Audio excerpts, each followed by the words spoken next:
Bom, como falei com vocês, essa aula de hoje eu vou falar sobre a revisão para P1 do segundo trimestre, referente ao sexto ano, tá bom? E tudo que eu falar aqui, nós já vimos, foi parte de algum vídeo, ou vídeo aula que eu já fiz já, e eu vou estar aqui só revendo novamente com vocês para dar uma melhor clareza sobre o que estudar na hora da prova, tá bom?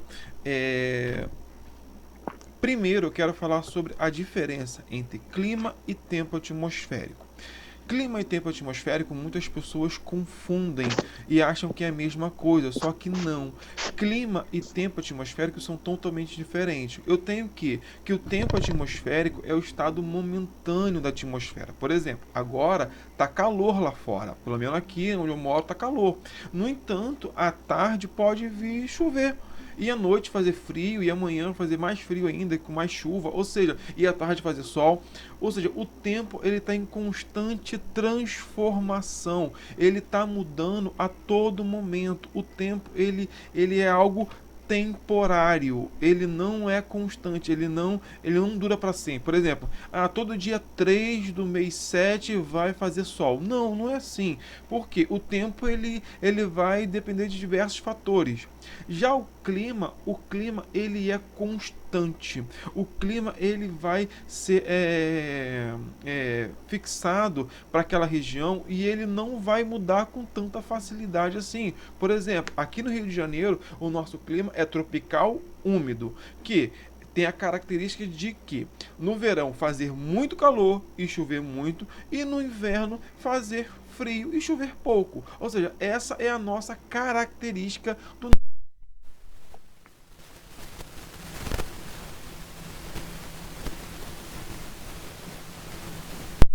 Sem diferente som. um do outro. Oi? Sem som. Tava Tá. sem som. Não tô ouvindo, tá muito baixinho. A sua voz não estava saindo. Ah, tá. É que eu me afastei aqui do alto-falante, desculpa. Do microfone. Deixa eu voltar a ficar perto aqui então. Bom, a forma da Terra. Bom, o formato do nosso planeta em ser esférico acaba que ajudando a ter uma diversidade de climas do nosso mundo. Por exemplo, na linha equatorial aqui, ó, nessa linha do Equador, eu vou ter uma maior concentração de radiação solar do que tanto no Polo Norte quanto no Polo Sul. Ou seja, então a temperatura vai ser mais elevada. Então a temperatura é um dos fatores que vão determinar o clima de um determinado lugar. E não só a temperatura, outros fatores, lembra dos elementos do clima que eu falei com vocês lá atrás, aonde que eu tinha a latitude, a altitude, eu tinha a maritimidade, continentalidade, a vegetação, o relevo.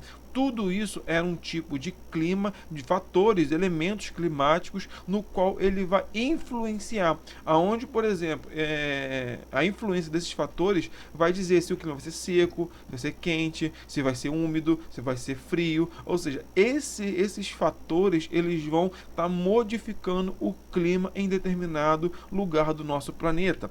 E eu vou ter essas zonas, vou chamar de zonas climáticas, onde eu vou ter as zonas polares, tanto do norte quanto do sul, onde a característica principal dessas zonas polares são que elas fazem frio durante boa parte do ano, durante todo o ano tem neve nessas regiões. Eu também vou ter as zonas temperadas, tanto no hemisfério norte quanto no hemisfério sul. São essas zonas amarelas. Lembra que eu falei lá em sala de aulas que as zonas temperadas são aquelas zonas que são bem equilibradas, que elas vão fazer calor e frio de uma forma bem equilibrada. Eu vou ter a presença de precipitações, de chuva, de uma forma bem equilibrada. Eu vou ter as estações do ano muito bem definidas. Então a zona temperada é uma zona muito equilibrada.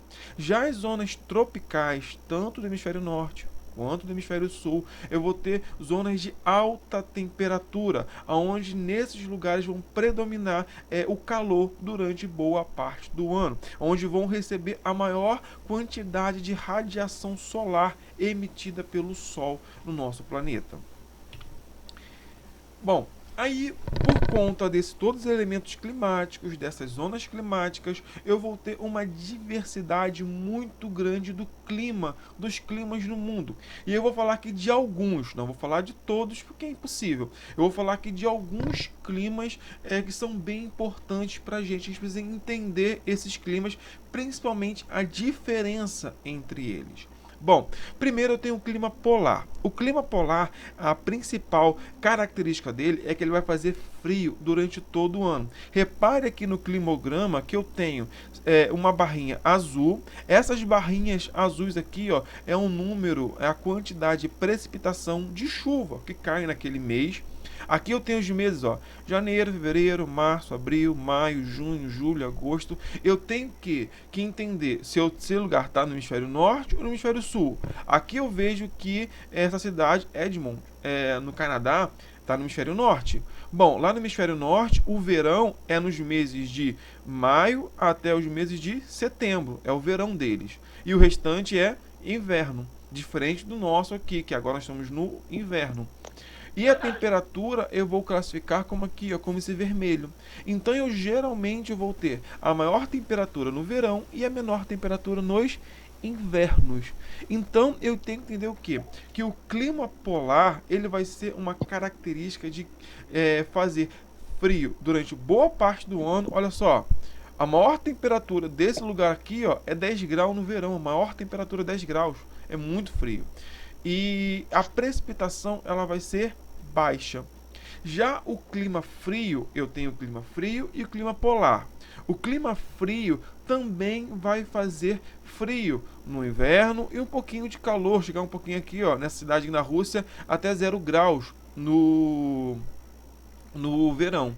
No entanto, ó, a precipitação vai ser uma precipitação mais distribuída, ok? Durante o ano, principalmente no inverno, onde geralmente chove pouco. Aí eu vou ter duas imagens que vai classificar bem esses dois climas. O clima polar, onde eu vou ter uma concentração muito grande de gelo, ó, praticamente ninguém consegue viver no clima polar, porque é um clima muito frio. Já o clima frio, eu vou ter a presença já da sociedade, de casas, cidades. Por quê? Ela vai fazer frio, só que durante uma parte do ano ela vai fazer um pouquinho de calor, então as pessoas vão conseguir sobreviver nesse lugar. Então, clima polar, ninguém morando lá. Clima frio, também faz frio, só que eu vou ter já uma sociedade vivendo ali que vai fazer menos frio do que o clima polar. Todo mundo entendeu? Sim. Beleza, então. Sim. Vamos lá, então. Continuando os climas do Sim. mundo aqui. Climas de altas montanhas. Esse clima aqui é bem interessante, fica ligado nele. Esse clima de altas montanhas é o principal elemento climático que vai exercer sobre ele vai ser o de altitude. Lembra o elemento? Quanto mais alto, mais rarefeito é o ar e mais frio ele vai fazer por conta da pressão atmosférica ser menor, por conta da quantidade de gás, de ar que vai superaquecer, que vai ser menor do que na superfície próximo ao nível do mar. E por esse motivo eu vou ter aquelas montanhas bem características, onde perto do nível do mar vai ser super tranquilo e quando eu olho a montanha lá no alto tem aquele monte de neve. Já o clima temperado, lembra que eu falei com vocês que é um clima bem equilibrado? Olha só, olha a quantidade de chuvas aqui. Bem equilibrado durante todo o ano, mesmo se faz calor, se faz frio, não importa. A quantidade de precipitação ela é bem equilibrada. Então, todo clima temperado ela vai apresentar esse tipo de características. E eu vou ter esse tipo de imagens, tanto no clima do clima de altas montanhas, ó. Aqui eu tenho nada de neve aqui embaixo, lá no alto da montanha, ó, cheio de neve. Esse é o clima típico de montanhas, de altas montanhas. Já o clima temperado, eu vou ter muito em filme aqui no Brasil, porque no Brasil não tem essa tipo de vegetação, não tem naturalmente, que fica no outono, ela fica amarelada, avermelhada. Por quê? Porque esse é um clima temperado, é uma vegetação de climas temperados. Tudo tranquilo? Sim. Sim. Sim? Vamos lá então. O clima subtropical. Bom, esse clima subtropical já existe no Brasil já. Esse clima tropical também vai apresentar, ele é muito parecido com o clima temperado, que vai apresentar uma boa distribuição de chuvas durante todo o ano. Só que vai fazer um pouquinho mais de calor do que na zona temperada. Já o clima equatorial vai fazer calor o ano todo. Olha aqui, ó, a linhazinha vermelha. Ela não muda, não oscila igual os outros, no, onde o verão faz calor e no inverno faz frio. Não, se é verão, se é inverno, não importa. Vai fazer calor da mesma forma, não muda. E o nível de precipitação de chuvas vai ser muito alto. O interessante é observar aqui, ó, que o menor mês de chuva, que é agosto, aqui, ó, faz um pouquinho abaixo de 80, é quase aqui o nível, ó, deles aqui de 80 também, ó, no maior quantidade de chuva deles. Então, para você ter uma ideia de como é que chove bastante nesses lugares. Aqui, ó, eu tenho duas imagens que vai contrapor uma a outra. Eu vou ter essa região aqui que vai fazer mais frio, não vai receber tanta quantidade de luz assim, então a floresta vai ser um pouco mais espaçadas, com árvores altas, mas mesmo assim não vai ser tão fechada. Já as florestas equatoriais, olha só, eu não consigo ver nada, é uma mata muito fechada, com árvores de grande porte, com folhas largas, uma grande biodiversidade, tanto de fauna quanto de flora. Então, essas são as principais diferenças entre um e outro. Já o clima tropical é interessante, que é o clima predominante do Brasil, é o clima que maior parte do território brasileiro é o clima tropical. O clima tropical ele é interessante porque ele vai ter uma distinção muito clara, aonde o inverno vai ser um inverno mais seco, aqui ó, o inverno mais seco, e o verão vai ser mais úmido, vai ter uma precipitação maior. E durante todo o ano, ó, vai ter pouca variação de temperatura, porque vai receber uma grande quantidade de calor durante todo o ano. Então, é o clima Brasil, principalmente do centro brasileiro, da região serrana brasileira. Já o clima semiárido aqui, ó, o clima também, ó, praticamente não muda. O que vai diferenciar vai ser o clima árido. Diferente do deserto, que é um clima totalmente árido, o semiárido vai apresentar algum nível de umidade. Durante alguma parte do ano, ó, vai ter alguma umidade, alguma chuva, principalmente durante o verão. Já durante o inverno, praticamente chuva zero. Mas durante o verão pode apresentar poucas chuvas nessa região. E o interessante é observar essas imagens, o que aqui ó, é das savanas lá da África, que vai apresentar o clima tropical, que a vegetação está totalmente adaptada para esse clima. Já o clima aqui ó, do semiárido vai apresentar o que? Uma grande quantidade de arbustos secos, retorcidos por conta da falta de água, por não ter água, e também de cactos, que é uma vegetação típica de deserto. Já os desertos, elas vão ter como características a baixa grau de umidade, precipitação. E vai fazer calor durante praticamente todo o ano, sendo que em alguns desertos, ó, pode fazer frio, sim, ó. É engraçado que eu estou vendo aqui, ó, que eu vou ter esse deserto que a temperatura vai ser bem elevada. Já esse aqui, ó, abaixo de 15 graus, menos 15 graus, você vai fazer um deserto frio. No entanto, o que vai dizer se é um deserto ou não é a falta de umidade. Ela que vai dizer se aquele lugar é deserto ou não. E eu vejo aqui ó, que a precipitação ó, ela é muito baixa, muito baixa. Aí é um clima típico de deserto. Não importa se faz frio ou se faz calor. O importante para ser considerado um deserto para a geografia é a quantidade de umidade. Se é um lugar com baixa umidade, baixa precipitação, ela vai ser considerada uma área deserta, uma área árida. Bom, sobre os climas, todo mundo entendeu? Tem alguma dúvida? Hein, galera? Não. Não? Bom, então eu quero falar com vocês agora sobre as formações vegetais do Brasil. Lembrando que essas formações vegetais, eu vou falar aqui das principais e das mais importantes. Não as mais importantes, mas das principais formações vegetais do Brasil.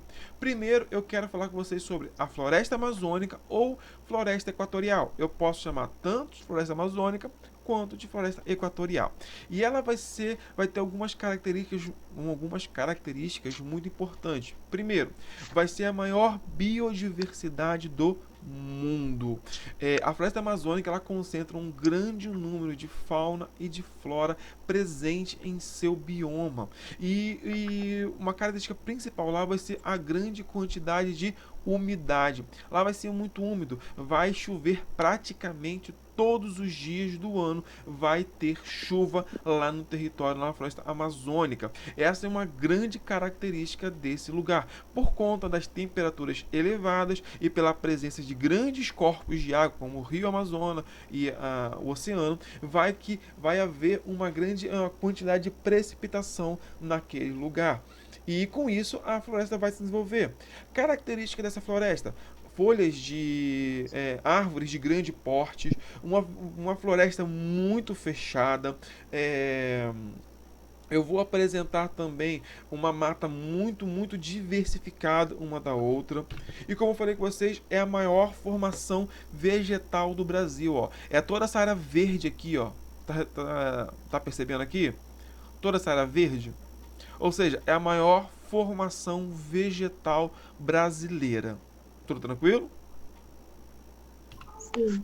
Bom, já a mata tropical ou mata atlântica, eu também posso chamar desses dois nomes, é muito parecida com a floresta amazônica, muito parecida mesmo. Tanto é, se eu ver foto de uma e foto de outra, eu quase que não consigo identificar a diferença entre elas. Por quê?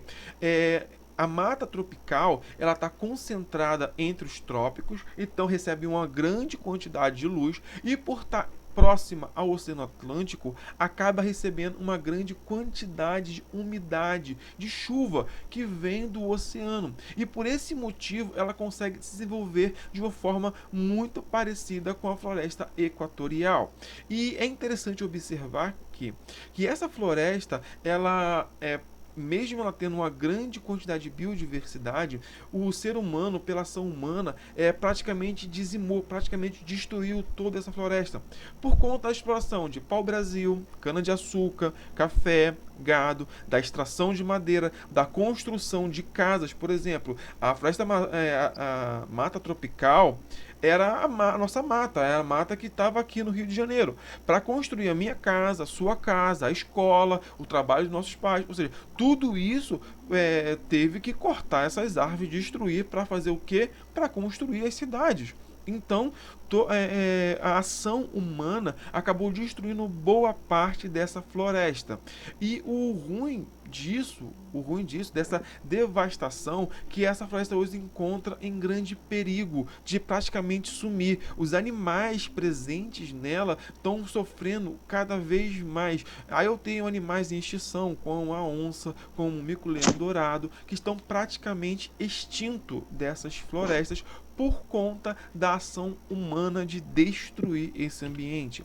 Essa floresta ela vai se encontrar aqui, ó, praticamente em todo o litoral da costa brasileira, que vai do Rio Grande do Sul até a Bahia. Então aqui, ó, toda essa formação, ó, Rio de Janeiro está aqui, ó. Repare que é praticamente todo o território do Rio de Janeiro tem essa mata atlântica. Então vai ser algo, ó, bem interessante eu estudar isso aqui. Mata dos Pinhais. Bom, as matas dos pinhais também vai ser conhecida como mata subtropical. Lembra do clima subtropical que eu falei lá atrás? Onde eu vou ter uma quantidade de chuva bem equilibrada, só que por conta da disponibilidade de radiação solar que vai ser menor nesse lugar, eu vou ter uma biodiversidade um pouco inferior comparada à mata tropical e à mata equatorial. Por quê? Porque a luz lá não vai chegar com com tanta concentração como vai chegar na zona tropical. E por isso as árvores vão ter uma menor quantidade de luz. Eu ainda vou ter árvores com grandes portes ainda, árvores altas. No entanto, não vai ser uma floresta mais espaçada. Não vai ser uma floresta tão fechada quanto é a mata tropical, quanto é a mata equatorial. Tranquilo? Uma árvore símbolo dessa mata é a mata de araucárias. Olha só, que ela é bem interessante. Olha como é que é a árvore. A copa dela é para cima. Ela é bem peculiar. Ela vai ficar, ó, bem nessa regiãozinha aqui, ó, azul petróleo, que eu posso dizer, verde musgo, não sei dizer essa cor ao certo aqui. Essa corzinha aqui bem ao sul aqui, ó, na zona tropical do nosso país. Mata dos cocais. A mata dos cocais também ela é interessante, eu quis trazer ela, porque às vezes na nossa mente funciona assim. Eu tenho a mata amazônica, a floresta amazônica, e ela vem por todo o território dela. Quando ela acabou, tem uma linha que vai dividir, que vai começar o cerrado, que vai começar, ou seja, sem árvore nenhuma. Não, não é assim. A mata dos cocais é uma mata de transição. Na natureza, ela vai existir assim, ó. Vem a floresta amazônica de um lado, tem o cerrado do outro, e no meio tem uma floresta que vai ter características tanto do cerrado quanto da floresta amazônica. Ou seja, vai ser uma zona de transição entre uma área e outra. Não vai ser parecida nem com uma e nem com outra. Vai ser com características totalmente peculiares. E é interessante que ela vai apresentar bem aqui, ó, nesse verdinho mais escuro, aonde eu vou ter a transição da floresta amazônica, do cerrado e da caatinga, onde vai aparecer uma quantidade maior de elementos desses três tipos de biomas. Tudo tranquilo? Vamos lá. Cerrado. Cerrado também ele é muito interessante, porque vai ser o nosso segundo maior bioma do Brasil. O cerrado, ele vai ser a nossa savana. Não tem as savanas lá da África? É o nosso cerrado. Vai ter aquela características de quê? De árvores, de arbustos, de gramíneas, aonde vou ter vegetação bem rasteira e ela vai o bioma, a vegetação, ela vai ter que se adaptar ao clima, onde eu vou ter 6 meses com chuvas abundantes e 6 meses com pouca chuva. No entanto, a temperatura vai ser alta durante todo o ano, vai fazer calor durante todo o ano. Então eu vou ter árvores retorcidas assim, ó, e com bastante verde. Só que o cerrado vai se adaptar. Gente, estão mandando mensagem pelo chat, eu não consigo ver, que agora eu tô no compartilhamento de tela, eu não consigo ver a mensagem. Deixa eu acabar aqui, que eu consigo falar. Ou você quiser falar pelo microfone, você pode falar. Hein? Alguém quer falar alguma coisa? Fala, professor. Oi, Derek, tudo bom? Bom, deixa eu continuar aqui então. Vamos lá. Falei do cerrado, né? O cerrado compreende toda essa parte aqui, ó, laranjinha, laranja claro, aqui do nosso Brasil. E até dessa área aqui, ó. Só que essa área aqui, ela vai estar distinguida porque foi a área destruída já do cerrado. Então, como eu falei com vocês, é a segunda maior concentração de florestas, de formação vegetal do nosso Brasil. A caatinga. Bom, caatinga ou semiárido, ela vai apresentar um nível de umidade muito baixo. Dependendo do fator com El Ninho e Laninha, pode fazer até 4, 5 anos sem chover nessas áreas. Geralmente nessas áreas vai chover no verão. Só que quando o El Ninho ou a Laninha acaba influenciando o clima de algumas regiões, acaba influenciando também a caatinga. Tem crianças, pode ter crianças de 3, 4 anos que nunca viram uma chuva, para você ter uma ideia. Então, a caatinga ou semiárido brasileiro, ele vai apresentar uma vegetação bem seca, bem ressequida e com cactos, ou seja, parece um cenário de deserto. Só que não, só que ela vai receber algum tipo de umidade em algum momento. No entanto, pode haver momentos que essa estiagem leve mais tempo. Tudo tranquilo? A caatinga no Brasil vai se encontrar, ó, nessa região aqui, ó, nessa região. Então é interessante a gente observar essa formação vegetal, porque ela compreende uma boa parte do território brasileiro. Campos. Bom, o bioma de campos, a formação vegetal de campos, ela pode ser bem confusa, não pelas suas características, mas pelo seu nome. Por quê? Em cada região vai dar um nome diferente para esse tipo de formação vegetal. Aqui nós damos o nome de campos. Se eu for mais para o sul, eu vou chamar de pampas gaúcho. Se eu for como eu falo, se eu for lá para outro país, por exemplo, eu posso chamar de padrarias ou de estepes. Tudo isso, ou seja, mesmo tendo nomes diferentes, mas é o mesmo bioma, é a mesma formação vegetal, no qual eu vou ter grandes campos formados por gramíneas, geralmente, e quando eu ver alguma árvore, alguma formação vegetal maior, de maior porte, vai ser bem espaçado, como uma árvore aqui, outra lá embaixo, lugares bem planos. Isso vai ser legal, vai ser bom para atividade agropecuária, criação de gado. No entanto, para o bioma vai ser muito ruim, porque vai destruir esse bioma com a maior facilidade. Tem alguns lugares lá no Rio Grande do Sul, que é mais comum esse bioma, de tá virando desertos em alguns lugares. Por quê? Conforme o gado ele vai pisando, ele vai compactando o solo e vai dificultando a vegetação nativa de crescer novamente, porque o solo está compactado, está duro, então a raiz da planta, da grama, não consegue penetrar. E quando vem a chuva, acaba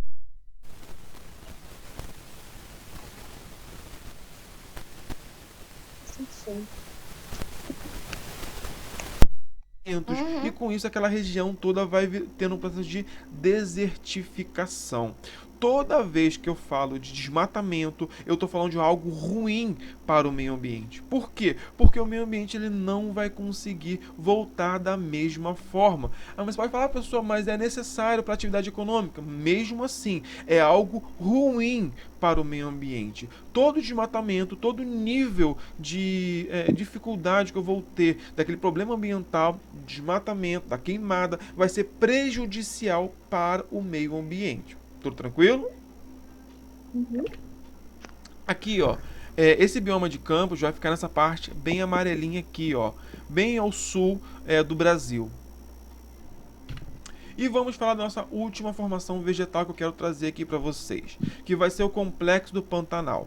O Complexo do Pantanal ele vai ser interessante porque ele vai ser a maior área alagada do mundo. Sim, eu vou ter chuvas bem distribuídas durante todo o ano, só que durante o verão eu vou ter uma quantidade maior de chuva ainda. E essa quantidade maior de chuva vai fazer com que os rios não comportem a quantidade de chuvas. Então esses rios eles vão alagar. Só que essa região é totalmente plana. E leva o que?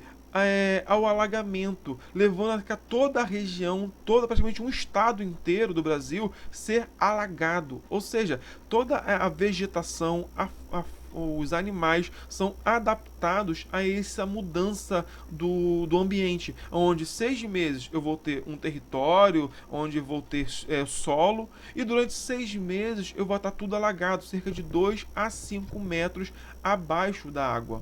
É algo muito, muito louco, muito diversificado, algo bem interessante de observar essa região, que é uma área muito rica em relação à sua biodiversidade também. É muito parecida a biodiversidade com a floresta amazônica, só que tem totalmente essa dinâmica durante 6 meses de ela estar alagada.